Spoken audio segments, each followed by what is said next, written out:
Okay, good morning. This is going to be the second part of second half of part 5. I originally was doing this an hour long, just seemed kind of long. Seemed like half an hour is about enough, so that's how we're doing this thing. If you want to hear all my disclaimers, look at the first half. If you want to see like why you're listening, the short answer is I've been designing, building, and supporting multicast networks for at least the last 5 years in an enterprise environment.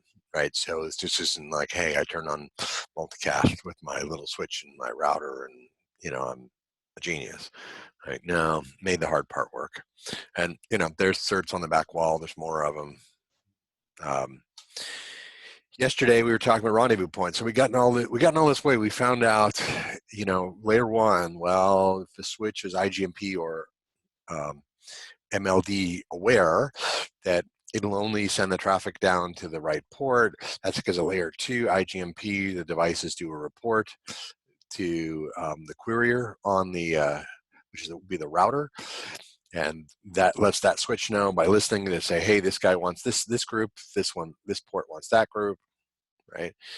And they have a specific MAC address. So if traffic does come down my port, if it's not a group I'm interested in, more than likely it'll have a MAC address that's not what I'm looking for, so I'll be able to drop the traffic, assuming the switch isn't IGMP MLD aware, right?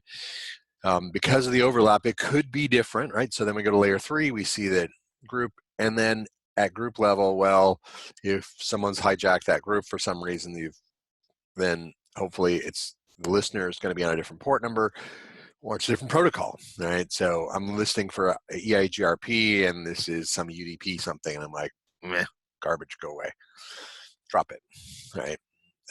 Then we use protocol and candidate multicast to be able to move traffic between layer 3 interfaces, right? And that we have a number of varieties. We had source specific, where a rendezvous point wasn't needed. We had bidirectional, which I only talked about briefly, which does require a rendezvous point. And then we had dense mode, which does not require a rendezvous point, right? But we were clear that that's been deprecated going forward. So we don't want to do dense mode. We don't want to do sparse dense. We're going to put a new gear like Nexus, and Nexus only does sparse mode. So we need a rendezvous point. Then we got to the point, we went through the whole thing. We saw, hey, how does the source register with the rendezvous point? How does the receiver talk to the rendezvous point and then forward traffic? So we did all those, made nice little charts to show how that works, nice little graphs. Then we started talking about the different ways of defining rendezvous points, how the router knows about it. And the first one was this, static. I tell it a specific range, and then if I have an automated protocol, but I want this to be used instead, I use this override. AutoRP was Cisco's proprietary. There was another command, this one, the AutoRP listener, so it turns on dense mode for 224.0.0.39 and 40, so that these RP announce and the mapping agents can communicate. That because no one knows where the RP is yet, no one knows where to find the senders for the groups. So we have to use dense mode. We need a mechanism to be able to forward this traffic, to forward these broadcasts, really. RP announcements, and then RP discovery is about being a mapping agent. That's the one that takes all these RP announces, figures out which one is best, and then shares that in its network. Okay, but there's a standards-based method, BSR, Bootstrap Router. Okay, requires PIM-v2. So it's possible when you're dealing with this legacy network and you've got the junk pile, that stuff you're like, dude, yours old, that's back from your generation. And I'd be like, yeah, I know, I deployed some of that stuff back in the day. I was excited to deploy it. I tell clients and employers sometimes, when they're ripping something out, they're kind of like, oh, this would be a thing. And I'm like, I remember when that was really exciting to put that in. It's long past then, but it's cool. It was good in its day, right? sometimes we're a little embarrassed because we have just old junk still hanging around. And if you have questions, feel free to pop into the chat and let us know. That my chat window got moved. Where'd it go? I don't know. Anyway, so because it works with PIM, there's no special configuration needed for the non-rendezvous points. Now there's a Bootstrap router, which is a little different on these layer 3 devices. So that sentence is maybe you should work on that one in a future rev of this thing. But so if you're not the RP, you're not the Bootstrap router, I don't have to go as I did with AutoRP and do this IP PIM AutoRP listener. I don't need to do that because it all is happening through the PIM between the routers. So I set up PIM on this side of the link and the other side of the link. They'll exchange RP candidate and the Bootstrap router candidate messages between each other. Now, when we define these things, there's an advertising interface, and the same thing went with the AutoRP as well. And actually, even with this IP PIM RP address, I should put that in there as well, that this IP address you're using should be PIM enabled. So it's probably going to be your loopback, or a loopback, and I need to have that interface PIM enabled. So if it's your loopback 0, IP PIM sparse mode, okay? Make sure you do that. And it's true for all of these. And even if it's a loopback, they're like, well, but I'm not going to write, but you are actually doing PIM joins to you. And you're going to be initiating these. So you need to be PIM enabled. And the first one is setting up, we're setting up the RP candidate. So this is saying, I really want to be the rendezvous point. And notice I can do if it's a layer 3 port channel, I can do that. There's a lot of ways I can do this. I like using loopbacks. They don't go down, right? There's no reason for them ever to go down. Group. So again, there is some scoping I can do to this. Okay. The difference is with AutoRP, I can put this TTL scope, so I can limit how far things go. And certainly, if I turned off this AutoRP listener on a segment, so I said, this device, these two devices, say the routers across a link, I'm doing a T1, they don't have AutoRP turned on. Well, then I break this whole communication on purpose. I now segment these things. There's ways I can do this. And I'll show you in another section, there's another way with AutoRP to segment things. I don't have that with BSR. Now, I could if, for example, if my WAN provider doesn't allow me to do multicast between campuses and I have no application need to do that, then no problem. These things will always stay local. But if I do, that's one of the challenges. Now, this priority. This allows me to decide who's going to be the RP. The priority in combination with this group list, which is an ACL, allows me to say, I want this RP is going to handle this group, that RP is going to handle a different set of groups, this third RP is going to handle yet another set of groups. So I can do that between priority. Now, I'm not aware of any way to do multiple different priorities for different prefixes, for different IP multicast groups from the same RP. I don't know if I want to set this one, I want to set this one really low because I really don't want him being used. But he's going to be medium for this and high for that. I don't know how to do that. I don't think you can. If I run across it, I'll update this. We'll do this at a future time. And I'm saying the group addresses this RP will be authoritative for. So who does he? Now these all have to match up, by the way. The same thing here. So if I say this address and on the RP itself, I say, I put in a group list, and then another one, another router, I point at that machine and I don't include the group list, so it thinks it's authoritative for all.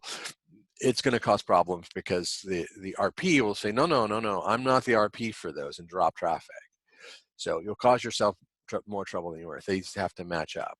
Right? You need to be careful how you define these and actually make sure you actually, I've seen at times the command doesn't complain, at least the ones I've seen haven't complained if this ACL has not been defined yet. So it'll take it, you forgot to do that, or there was a buffer problem when you were feeding in the script, or whatever happened, and then you're going to see it when you do show IP PIM RP mapping, that you'll see that it's 224.0.0.0/4. You'll see that. This interval is a time interval, default 60 seconds. Clearly, if I up the time interval, that if this guy dies, so I'm not directly connected to it, I don't know immediately it dies, right? That maybe loop back, yeah, it'll take, it will take, it can take a short amount of time. The route to the loopback should be withdrawn by the routing protocol. If I'm all static routes, well, no, I don't know what happened. It just stopped working, right? The interval, I'll know sooner. If I tighten up this interval, I'll know sooner, but I also add load, okay? So default value 1 is 192, higher is better. Okay, this BSR candidate, that's the one who's going to take in all these RP candidate advertisements, bundle them up, and then share those.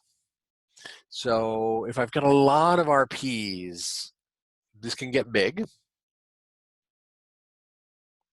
I haven't done BSR across a large enough WAN to see what happens if I define enough of these RPs.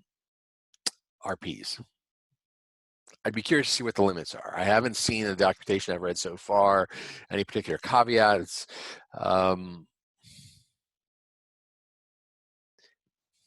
If somebody's got better information, let me know. I'm interested. And this one, BSR candidate, so mapping agent, again, this guy's got to be PIM enabled. Now, I have done some things, particularly with Anycasting, where I've used in AutoRP, I've had the announce coming from the Anycast address and the discovery coming from a different one. And what that allowed me to do in that case is, since the Anycast address is the same, when I look and I see who told me about this, I see it came from the other loopback on the route on my device, so I can go, this guy's putting out bad information. What's the dealio with him? Let me go troubleshoot. If I use the Anycast address, it could be, depending on how many of the Anycast devices I have to go look at all of them. Who's sending bad information? I should be able to figure it out based on unicast routes. We talked about Anycasting. Anycasting is the idea of I have the same IP, same /32 IPv4 address on multiple devices. And the idea is that I go to the nearest based on my routing protocol, the closest based on my routing protocol. And in case of failure, as soon as the device is aware of as soon as the routing protocol is aware of the failure, it's going to withdraw that /32 route. Now, this can create problems with BGP, depending on how you built your BGP filters. You may not be allowing /32 routes, so you got to think about that. That when it withdraws, that I just take the other less favorable route. There may be some reconvergence time. The less favorable route now comes in, and I use that. And we'll see how that works with redundancy shortly. Now, the one thing I don't like about this is the lowest priority wins in default 0. Well, that's the lowest number. So if you're not careful with this, you bring up something new, you did not set a priority, you did not want it to be the BSR, you just did it, or you may have, right? Then I may have to go into a tiebreaker about IP addresses if the priority is the same. So I'm a big believer in being deterministic about this and setting, this is what I wanted to do. It's, for example, say it's a large campus and I purposely buy a router, say like a 4400 series router, just for the purpose of being the RP, because I know it's got a lot of work to do. Say it's at a data center and going across the WAN, I would make sure he wins because he's dedicated to doing multicast. That's his only job. And I'm going to take a load off everybody else by him, but I want to make sure I don't, if I'm careless, and this goes for things like your spanning tree as well, you can be careless and just wing it, right? But remember things like with spanning tree, that because the lowest MAC address wins, if you left everything else equal, well, the lowest MAC address can be your oldest device. I don't necessarily want that. So plan this, set these values, right? Do it. It's worth doing. Okay. And the idea of anycasting, I already introduced it. Same IPs. And I said loopback. Does it have to be loopback? Probably. I could probably, no, I could do it other ways, but I really wouldn't want to. And multiple RPs, so more than one. And the routers will base this, it'll use the RP, which is on the closest unicast route. Okay. This is where MSDP comes in, particularly for this. This is a great application of MSDP. And MSDP is defined, here's the RFC 3618. And the idea is that because a source and a receiver may actually talk to two different RPs that have the same IP address, by design, I needed to share the information so this guy over here has the receiver, knows that that guy over there has a source, and I need to connect them. So MSDP is going to send a source active to all its MSDP peers. So now that I have a receiver, and say I had, say I've got a big old worldwide network and I've got these things strategically located throughout the continents, and so you know, I have a broadcaster come up in Australia, and I have receivers in Europe and North America, and I've got Anycast RPs for North America and Europe in addition to the one in Australia. So that Australian gets the source, does source active to North America and to Europe, so they know about it, then they can go back and connect the sender, the receiver to those senders, to that sender. Okay. And I could set an address so that I don't have somebody bring another one up on the network, decide that they want to start taking this traffic, and I can put some security in it. Right? So it's worth doing. So that's how I can have multiples. And in the map I've been showing you all along, I've mentioning MSDP for a long time. Until you understood how you got to RPs, MSDP didn't necessarily make a lot of sense. So, and this is AutoRP with Anycast. So here we go. There's my, this is what I'm announcing. Now, I say never use deny right here. Why? Well, deny is telling, when I do a deny statement on a RP announce, that I'm saying use dense mode. I'm not sure what happens if you're not sparse dense, to be honest. And actually, I don't care, because don't do it. It's a bad idea. Just don't. You don't want to do dense mode. You stay away from dense mode, right? Don't. So in this case, I define a loopback. This can be the management loopback. Maybe you have a different, you know, you do loopback 777 or, you know, loopback 1 or whatever you do for your management interface. Turned on sparse mode. I turned on this Anycast address. So this I did the same, and in my designs I like to use this 239 as that's my flag for me. Now, yeah, whatever. I just I like something, I use the 239 twice because, hey, that's a multicast address. You can use 224, right? Something that flags to you and says, this is the Anycast, this is the special loopback, RP, the RP loopback just for it, right? So I announce on this Anycast. So everyone knows that the RP for this group has this address, and this address is going to exist on multiple devices. I scoped it, depending on what, but it depends a lot on your network, what you want to do with this. Certainly be careful, you can underscope, and I've seen that. And by underscoping, I'll give you an example. A vendor built these bedside monitors, they use multicast.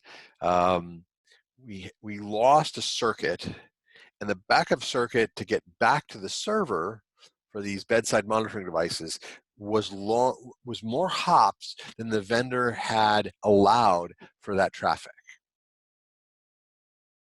So what happened was that everything else worked. The backup circuit kicked in, everything worked, sites didn't go down, we're happy. Bedside monitors stopped working. Well, that wasn't exactly true. The bedside monitors mostly stopped working. Those that never were shut off worked fine. As soon as you shut one off, you rebooted one, and anyway, it stopped working because it needed to do this multicast back to the home server. There was too many hops, it dropped. So you need to be careful about this. It's a TTL, so how wide is my network?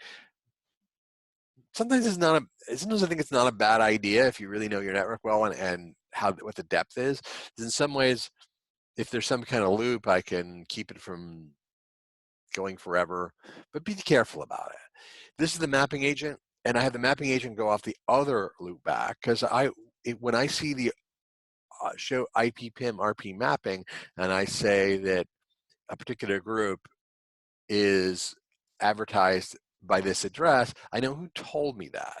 And in troubleshooting, that's been very, very helpful for me to go and find out, I telnet into this SSH whatever into this device, this one, I know exactly what it is. Okay, what is it? Why is it doing? This isn't right. And then, I have to take notes, figure out what it's doing, why it's doing, and then, write a change. And then here, I've said, this is my MSDP peer. We're going to exchange source active notifications. I have another rendezvous point using this IP to advertise for its RP announcements.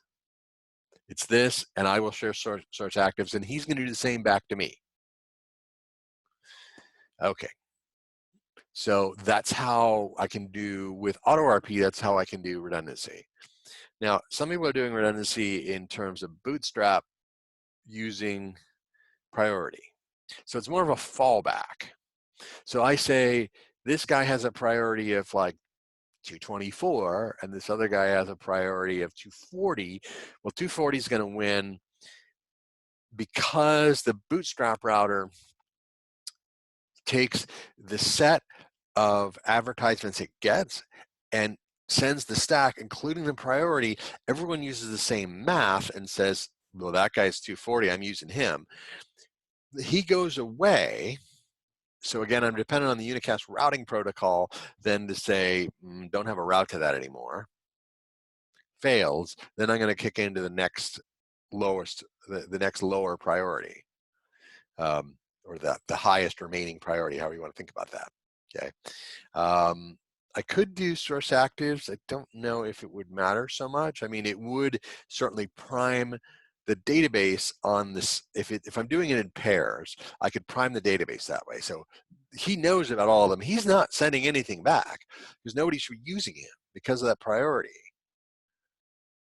Even that router should realize, yes, I'm an RP, but I have a lower priority than the other router. So I'm going to use him. Even though I'm an RP myself, I'm going to use him for the rendezvous point. Okay. Hopefully that's clear. Last questions if it's not. How are we doing on time? Good, we still got time. There was Anycast, there was MSDP. So the next concept is going to be about boundaries. So I can restrict traffic from leaving campus. I could, depending on design, there's a lot I can do with it. You can put these as inbound filters, outbound filters, and then there's this filter-autorp. That does not mean filter all autorp. The idea is that I should not be letting out traffic that can't pass this filter, letting out an advertisement that can't pass this filter. Now, it's supposed to edit that. So if I'm advertising ranges that are allowed through the filter and a range that isn't, it'll excise that from the announcement and only allow their other parts out. My experience says in this particular arrangement where it's multicast boundary, blah, filter autorp, it works in the outbound direction, not the inbound. If you haven't been consistent in your network, here's a problem that say this top range is, or say I have another range like 239.201 00/16 that's for this campus. So blocked by this boundary. And say I'm using that same range in another campus.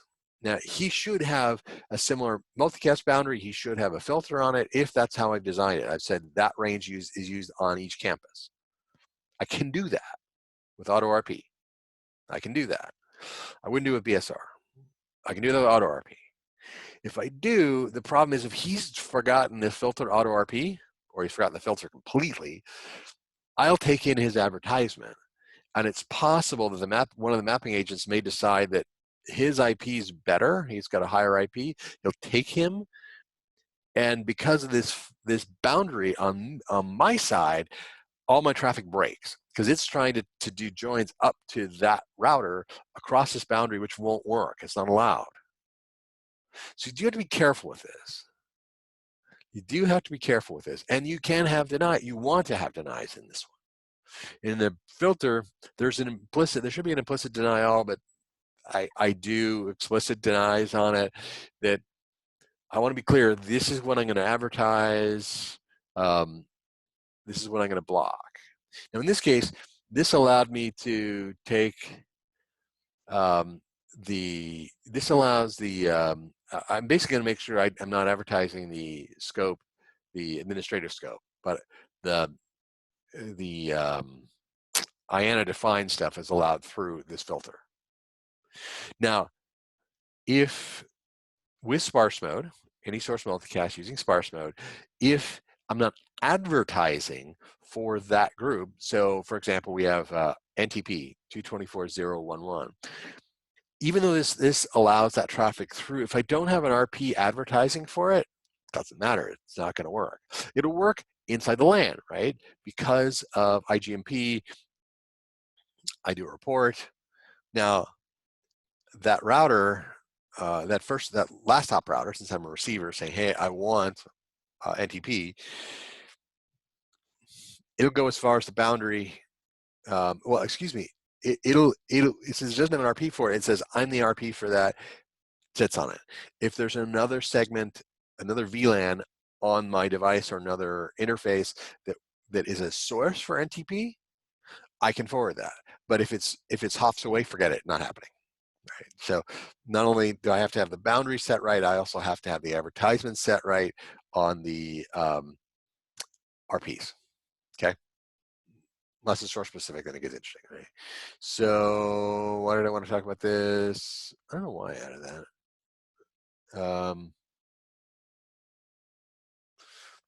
This is a good review, right? So receiver, again, as I talked about, he does a report.